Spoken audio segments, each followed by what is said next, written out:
Magluto naman tayo ngayon ng barbecue. Babad natin to para sa Pasko. Kalamansi, marami kalamansi, mga 1 cup. Mga kalamansi ito. Sa 2 takal na 2 puso ng bawang. Dikin natin, bisa natin maglagay. Ito, sugar, 1 cup. Ano to mga 2 kilos, 1 cup na sugar, brown. Kasi yan kung medyo. Tapos Sprite, mga idol.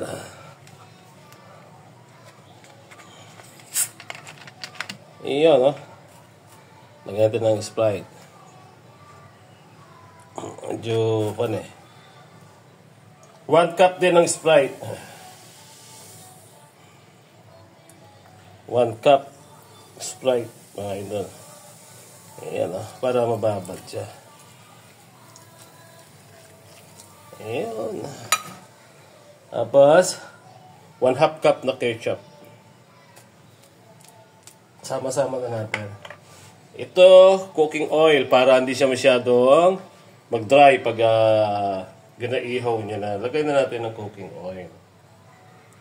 Ayan. Mga 1/2 cup lang din yan. Tapos tong ating kalamansi.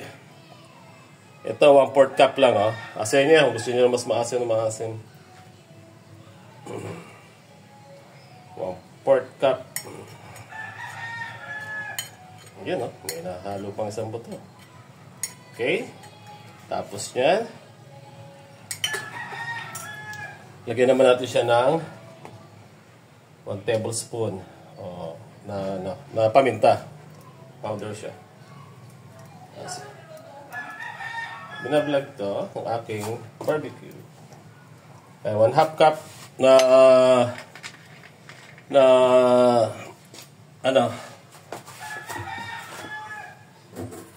toyo. Siyempre, di ba wala yung toyo. 1/2 cup.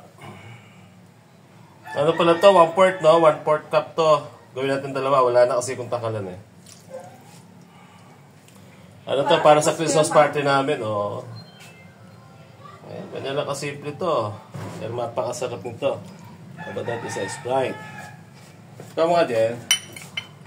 Okay? Lalamasin ko lang. Kasi wala akong videography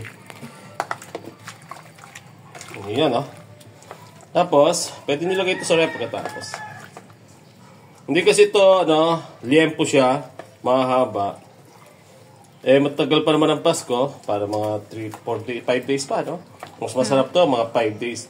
Gawin nyo nito, lagay nyo na sa plastic. Tsaka natin lagay sa ref. Siguro, baka bukas na ng maga ko ilalagay sa freezer to. Chiller lang muna. Para humigop. Kasi pag na-freezer siya, ayan, ganyan lang, Mga 5 days na babad to. Masarap na yan. Okay. Ganyan lang kasimple. Pinakamasarap na barbecue. Wala na kayong masasabi sa lasa nito. Try nyo. Pampasko to. Okay. Okay, yung bawang pala, mga ito, lalapa. Ito, andito tayo sa malaking tiktikan natin, Malupitan to. Ito, nagbawang kayo dito. Dito kayo nagtiktik. Sama nyo na yung